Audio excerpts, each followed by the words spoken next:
गर्मी में तो अमीर बहन लाई एसी और फ्रिज। सॉरी सॉरी महक, आज फिर मैं आने में लेट हो गया। क्या करूं, घर में इतने सारे काम होते हैं ना। ताऊ जी को पहले दुकान पर छोड़कर आया, बाबा को भी कहीं बाहर जाना था और माँ ने कुछ सामान मंगवाया था। कोई बात नहीं अमन, मैं समझती हूँ, लेकिन देखना, शादी के बाद मैं तुम्हारी सारी जिम्मेदारी बांट लूंगी। महक, तुम अच्छी तरह से जानती हो, मेरे परिवार में 3-4 नहीं बल्कि 10-12 लोग हैं। ऊपर से हम लोग एक छोटे से घर में रहते हैं। इतनी गरीबी और बड़े परिवार में तुम कैसे रहोगी? जहाँ प्यार होता है ना, वहाँ पर पैसा नहीं देखा जाता। तो फिक्र मत करो, मुझे कोई भी तकलीफ नहीं होगी। महक एक अच्छी खासी मिडिल क्लास फैमिली से थी, वहीं अमन एक गरीब परिवार से था।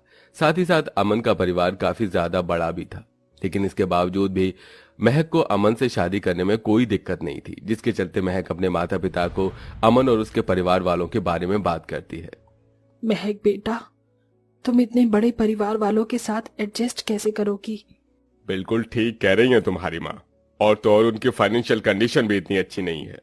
माँ पापा, मैं अमन से बहुत प्यार करती हूँ और मैं सिर्फ उसी से ही शादी करूंगी। अब देखना, शादी के बाद भी मैं ऐसे ही खुश रहूंगी। अपनी बेटी की खुशी के आगे अश्विनी और अमर इस शादी के लिए मान जाते हैं, जिसके बाद दोनों मिलकर धूमधाम से अपनी बेटी की शादी करते हैं। अपने माता पिता से विदा लेकर महक अपने ससुराल आ जाती है, जहां सभी उसका बड़े प्यार से गृह प्रवेश करते हैं। सारी रस्में होती हैं और सबके सोने का वक्त होता है। माँ जी, क्या पूरा परिवार साथ में ही सोएगा? हाँ बहू, गर्मी का वक्त है ना, तो कोई बाहर भी नहीं सो सकता है। ऊपर से एक ही पंखा है। अपनी सास संगीता की बात सुन महक और कुछ नहीं कहती, जिसके बाद कमरे में जहां एक तरफ सारे मर्द सोते हैं, वहीं दूसरी तरफ सारी औरतें। इतने बड़े परिवार के साथ एक छोटे से कमरे में रहना और एक मामूली पंखे की हवा के नीचे सोना महक के लिए आसान नहीं था, जिसके चलते थोड़ी देर में महक को घुटन शुरू हो जाती है और महक बाहर आकर उल्टी कर देती है, जिसे देख अमन उसके पीछे जाता है। महक, तुम ठीक तो हो ना? मैं जानता था तुम्हारी ऐसी ही हालत होगी। मुझे माफ कर देना महक। इसमें तुम्हारी क्या गलती? वो अभी मैं नहीं हूं ना, इसीलिए मुझे इन चीजों की आदत नहीं है। धीरे धीरे आदत पड़ जाएगी। महक की हालत देख अमन को काफी बुरा लगता है और ऐसे ही समय गुजरता रहता है। गर्मी में इतने बड़े परिवार में रहने की वजह से महक को कोई ना कोई परेशानी होती ही रहती थी। अरे बहू, मेरे लिए थोड़ा सा दलिया बना दे, पेट खराब सा हो रहा है, खाना नहीं खाऊंगा मैं। और भाभी, मेरे लिए आपस खिचड़ी बना देना। बड़ा परिवार होने की वजह से सबकी फरमाइशों का खाना महक को बनाना पड़ता था, जिसके चलते बेचारी महक को आधे से ज्यादा दिन चूल्हे पर बैठकर खाना बनाना पड़ता था। इतनी गर्मी में चूल्हे पर खाना बनाना महक के लिए किसी मुश्किल इम्तिहान से कम नहीं था। चाची, आज हमें लंच में आप आलू की सब्जी और पराठा देना। चाची, आप सबसे पहले मुझे तैयार कर दो। देखो ना, मेरे बाल भी नहीं बने हैं। स्कूल के लिए हम लेट हो रहे हैं। सोनी और मोनू महक की जेठानी के बच्चे थे। महक की जेठानी की 2 साल पहले ही बीमारी के चलते मौत हो गई थी, जिसके चलते उसकी दोनों बच्चियों की जिम्मेदारी महक पर आ गई थी। बाप रे बाप, कितनी ज्यादा गर्मी है। इतनी गर्मी में भला कोई आंगन में कैसे कपड़े धो सकता है? कितने सारे कपड़े बचे हैं, अभी इनको धोने में 3-4 घंटे निकल जाएंगे। पता चला इतनी कड़ी धूप में 3-4 घंटे में मैं ही निपट गई। महक गर्मी में पसीना बहाते हुए आंगन में बैठकर धूप में कभी बर्तन तो कभी कपड़े धोती। जो महक गर्मी के मौसम में एसी से बाहर नहीं निकलती थी, वही अब बेचारी कभी धूप में बैठकर दिन भर कपड़े बर्तन धोती, वहीं गर्मी में चूल्हे पर खाना बनाती। चलो, अब जाकर काम निपटा मेरा। इतना कहकर महक जैसे ही मटके का पानी लेकर उसे पीती है, तो फौरन उस पानी को थूक देती है। हे भगवान, ये पानी था या कोई लावा? मेरा तो पूरा का पूरा गला ही जल गया। न रात को सोने के वक्त ना ठंडी हवा नसीब होती है और ना ही दिन में पीने के लिए ठंडा पानी। इस गर्मी में तो मटके का पानी भी खौल जाता है। बढ़ती गर्मी की वजह से महक की तबीयत खराब रहने लगी थी। महक के शरीर पर धूप में काम करने की वजह से दाने और रैशेस हो गए थे। अरे भाभी, आप अंदर हो और मैं आपको बाहर आंगन में ढूंढ रही थी। चलो हमारे साथ बाहर। हमने सोचा है कि आज हम लोग मटके और मिट्टी के बर्तन बनाकर बेचेंगे। घर में पूरा दिन खाली बैठे होते हैं, कुछ काम करेंगे तो कुछ पैसे भी आ जाएंगे।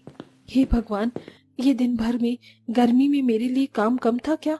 अब जो एक काम और बढ़ गया। महक बाहर जाती है और अपने सास ससुर से मिट्टी के बर्तन और मटके बनाना सीखती है, जिसके बाद अब रोज महक घर की जिम्मेदारी के साथ साथ मिट्टी के बर्तन और मटके बनाती है और अपनी नंद के साथ रोज कड़ी धूप में ठेले पर बेचने के लिए जाती है। ना जाने मेरी बच्ची कैसी होगी, मुझे तो उसकी बहुत याद आती है। अश्विनी महक को याद करते हुए भावुक हो जाती है कि तभी उसके घर की डोरबेल बजती है। अश्विनी और अमर जैसे ही घर का दरवाजा खोलते हैं तो अपनी दोनों छोटी बेटियों दिया और रोशनी को अपने सामने पाते हैं, जिसे देख वो दोनों बहुत खुश हो जाते हैं। माँ पापा कैसे हैं आप? देखो हम पढ़ाई करके आ गई। मेरी बच्चियों कैसी हो? पता है हमने तुम्हें कितना याद किया। लेकिन हमसे ज्यादा याद नहीं किया होगा। वैसे महक दीदी कहाँ है? अरे हाँ, उनकी तो शादी हो गई ना, पढ़ाई की वजह से हम लोग शादी में नहीं आ पाए। आप जल्दी से उनके घर का एड्रेस दो, हम दोनों उनसे जाकर मिलते हैं। बेटा वो क्या है ना, महक अभी अपने पति के साथ बाहर घूमने के लिए गई है। जैसे ही वो आ जाएगी तो तुम दोनों जाकर उससे मिल लेना। अश्विनी अपने दोनों बेटियों से यह बात छुपा कर रखती है कि उसकी बहन ने एक गरीब घर में शादी की। वहीं दिया और रोशनी इसी आस में रहती हैं कि उसकी बहन ने एक अच्छे ससुराल में शादी की होगी, जहां वो एक अच्छी जिंदगी जी रही हैं। ऐसे ही एक हफ्ता गुजर जाता है। दिया और रोशनी शॉपिंग करने के लिए बाहर जाती हैं। शॉपिंग कर दिया और रोशनी घर आई रही होती हैं कि तभी उन्हें रास्ते पर एक मिट्टी के बर्तन बेचने वाला दिखाई देती है, जिसे देख दिया अगर मैं गलत नहीं हूँ तो ये महक दीदी है ना? रोशनी ये महक दीदी है, लेकिन ये महक दीदी ने अपनी क्या हालत बना ली है? माँ ने तो कहा था कि उन्होंने अमीर घर में शादी की है। दिया रोशनी कुछ समझ नहीं पाती, जिसके चलते वो सीधा घर जाकर इस बारे में अपने माता पिता से बात करते हैं। दोनों के पूछने पर अश्विनी और अमर से उन्हें सारी सच्चाई पता चलती है, जिसे सुनकर हमारी बहन इस तरह इतनी गरीबी में जी रही है और हमें भनक तक नहीं। दिया और रोशनी अपने माता पिता से महक के ससुराल का एड्रेस लेकर जाती हैं और दूर खड़ी होकर छुप कर देखती हैं कि कैसे उसकी बहन सुबह से शाम तक कड़ी धूप में कभी बर्तन धोती तो कभी कपड़े धोती, वहीं धूप में घूम घूम कर मटका बेचती। अपनी बहन को इस तरह देख रोशनी और दिया की आंखों में आंसू आ जाते हैं। दिन रात गर्मी में इतना काम करने की वजह से अब महक की तबीयत बहुत ज्यादा खराब रहने लगी थी। महक, मुझे माफ कर देना, मैं चाहकर भी तुम्हारे लिए कुछ नहीं कर पा रहा हूँ। दिन रात मेहनत करता हूँ कि एक छोटा कूलर या फ्रिज ले लूं, लेकिन अभी तक नहीं ले पाया। वहीं दूसरी तरफ रोशनी दिया से अब अपनी बहन की ऐसी हालत देखी नहीं जाती, जिसके चलते अगले दिन ही रोशनी और दिया एक ट्रक में सामान लिए महक की ससुराल पहुंचती है। महक जैसे ही अपनी दोनों बहनों को देखती है तो उसकी आंखों में खुशी के आंसू आ जाते हैं। रोशनी, दिया, कैसी हो मेरी बहनों? पता है मैंने तुम्हें कितना याद किया। हमने भी आपको बहुत याद किया। महक अपनी दोनों बहनों से बात कर ही रही होती है कि तभी उसकी नजर घर के बाहर खड़े ट्रक पर जाती है। रोशनी, दिया, ये ट्रक हमारे घर के बाहर क्या कर रहा है?